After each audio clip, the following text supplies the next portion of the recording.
पाकिस्तान, और अगर कोई पाकिस्तान से बाहर से भी मुझे देख रहे हैं, उन सबको भी अस्सलाम वालेकुम। कैसे हैं आप? उम्मीद करती हूँ आप सब बिल्कुल ठीक ठाक होंगे। आज का व्लॉग स्टार्ट करते हैं। आज का व्लॉग ये फ़जर के टाइम का व्लॉग है। अभी मैं नमाज़ पढ़ के फारिग हुई थी फ़जर की, तो मैंने कहा ज़रा बाहर का व्यू भी आपको दिखाऊं और बाहर की जो लाइट्स हैं वो भी मैं ऑफ़ कर दूं।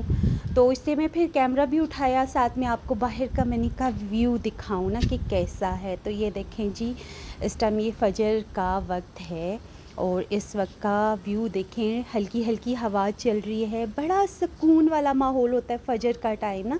ये मैंने कुछ नए प्लांट्स लगाए थे रात में, तो इनको मैंने इधर ही रखा था कि शायद बारिश हो जाए। तो ये मेरे प्लांट्स हैं। असल में काफ़ी टाइम से ना मेरी फ़जर की जो नमाज़ थी ना वो क़ज़ा हो रही थी।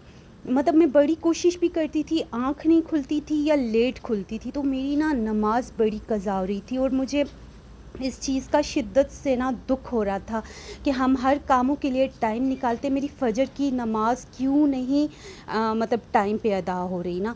तो अब मैंने अपनी आदत बना ली कि अब मैं ना फ़जर पढ़ के फिर सोती हूँ। मैंने कहा नहीं, नींद मुझे प्यारी नहीं, मुझे नमाज़ प्यारी है कि मैं अपनी नमाज़ की जो आदत है ना वो प्रॉपर करूँ। बाकी तो सारी नमाज़ें हो जाती हैं, पढ़ी जाती हैं, लेकिन पता नहीं फ़जर की नमाज़ के लिए ना मेरी बस आँख नहीं खुलती थी। तो अब अल्हम्दुलिल्लाह तकरीबन 1 महीना से ज़्यादा हो गया हुआ है कि मेरी जो फ़जर की नमाज़ है वो मिस नहीं होती।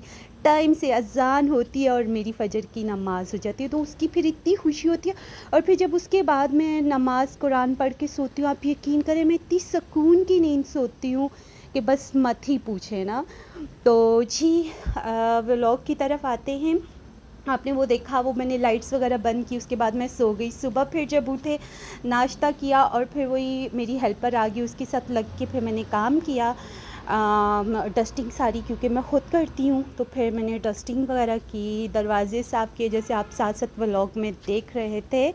और ये जी पूरे घर में फिर वो डेटोल, फ़िनाइल और सर्फ़ वाला पोंछा लगता है कारपेट के ऊपर। और मतलब वो होता है ना कि एक वीक में दिन मैं रखती हूँ पोंछे का, तो वो फिर कारपेट के ऊपर, तो उससे ज़रा ये है कि साफ़ सुथरा हो जाता है घर, एक अच्छी सी महक हो जाती है। फिर मेरी जो हेल्पर है उसने कहा बाजी ये जो है ना पोंछे का ये टूट गया है ना क्लिप सा, तो उसने खुद ही वो फिर कोई धागा सा, कोई कपड़ा सा लेके तो उसको ना बड़े आराम से उसने ना बांध दिया। तो पोंछा जो है वो मतलब उसका काम चल पड़ा। तो मैंने कहा चलो अभी काम चल रहा है, फिर मैं नया पोंछा भी ले आऊँगी। तो बस ये जो है इस तरह से करके पूरे घर में पोंछा लगता है जी कारपेट पे। और ये मेरी जो हेल्पर ने जूते पहने हुए हैं वो इस वजह से, ये जूते सिर्फ़ और सिर्फ ना अंदर वाले जूते हैं। आपको लग रहा होगा कि कारपेट की वो करते हुए जूता, तो उसको हेल्पर को आदत है जूते की, तो वो फिर एक हमने एक्स्ट्रा जूता रखा हुआ है उसके लिए जो बस अंदर ही अंदर होता है। इसके बाद जी आ गया था खाने का टाइम, हो गया था, वो तैयारी में कर रही थी, उसके लिए धनिया पुदीना सैलेड आ गया था। तो मेरी आदत होती है मैं चटनी बना के ना उसके क्यूब्स बना के तो फ्रीज़ कर देती हूँ, तो वो मेरे हो गए थे ख़त्म ना। तो फिर ये फ्रेश धनिया पुदीना मैंने मंगाया, मैंने कहा चलो चटनी बना के वो भी फ्रीज़ कर दूँ और दिन के खाने में भी फ्रेश चटनी हो गई। तो ये फिर मैंने चटनी बनाई, कुछ को तो मैंने फ्रीज़ कर दिया और जो बाकी रह गई वो दिन के खाने में यूज़ हो गई। और आज मैंने खाने में बनाया था पुलाव, और साथ में मैंने ना नमकीन गोश्त बनाया था। वो इतना कोई मज़े का बना था बहुत ही यम बना था। तो ये मैंने चटनी बना ली। अच्छा, एक हाथ में कैमरा पकड़ा हुआ हो और एक हाथ से कुकिंग हो रही हो ना, तो आप यकीन करें बड़ा मुश्किल हो जाता है। मुझे होता है कि नहीं वीडियो बहुत अच्छी बने, हिले ना वीडियो। तो लेकिन ये कि बाज़ दफ़ा होता है कि कोई अगर ना हो तो खुद ही कैमरे को पकड़ना भी पड़ता है ना। तो फिर ये होता है कि सफाई का ख़्याल भी नहीं होता। जैसे अब मुझे इस समय बड़ा गंदा लगता है, साथ ना मतलब एक टिश्यू पेपर ज़रूर मुझे रखना चाहिए, साथ साथ साफ़ करूँ, लेकिन क्या करूँ, एक हाथ में कैमरा होता है ना और एक हाथ से बस काम हो रहा होता है। तो ये जी मेरा खाना भी दोपहर का डन हो चुका था और ये मैं अब लगाने लगी थी क्योंकि सब टेबल पे बैठ गए थे और मैंने कहा मैं ज़रा सा ना अपने हाजरीन नाजरीन के लिए थोड़ी सी वीडियो बना लूँ। तो क्योंकि घर में हम सभी थे तो फिर ना मैंने कहा इसी थाल में सर्व करती हूँ टिपिकल स्टाइल से ना। तो ये पुलाव बड़ा ही लज़ीज़ बना था। मैं कहती हूँ जो आप मंदी वगैरह खाते हैं ना, उनके चावल तो फीके फीके होते हैं, लेकिन ये मेरा पुलाव इतना कोई मज़ेदार बना था कि आपको क्या ही बताऊँ।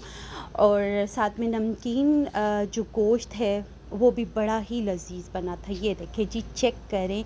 और ये था भी दुम्बे के गोश्त का ना, ज़ाहिर है ये कुर्बानी का ही गोश्त चल रहा है तो वो बस यही है कि उसको ख़त्म करें। हमने हमारे पास 3-4 पैकेट थे, इससे ज़्यादा हमारे पास गोश्त नहीं था, तो हम ज़्यादा नहीं रखते। तो बस ये तकरीबन एंड ही समझें गोश्त का। तो फिर मैंने कहा ये बना के तो चलो सबको खिलाती हूँ। तो देखिए जी ये लुक, और फिर साथ में चटनी। अच्छा, सैलेड का क्या था? सैलेड मैंने बनाया ना, वो मैं पहले ही टेबल पे रखा ही थी, ग्लास लगाए, प्लेट्स लगाई, तो वो सैलेड उधर ही रखा ही। जब वीडियो बना चुकी मैंने कहा हाय अल्लाह, सैलेड तो रखा ही नहीं ना वीडियो में। खैर आप समझ जाइएगा, वो वो डाइनिंग पे था।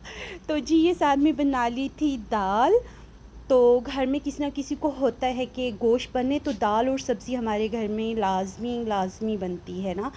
तो ये जी देखें, दाल भी इतनी मज़े की बनी थी, ऊपर थोड़ा सा घर का होममेड गरम मसाला और धनिया डाला।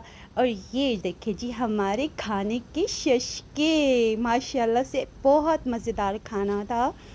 और बस मैं कहती हूँ बाज़ारी जो मंदी है उसको पीछे करते हैं। अभी मैं इसके साथ अगर कबाब भी सर्व करती, थोड़ी और चीज़ें ऐड करती, तो पूरी मंदी बन जाती।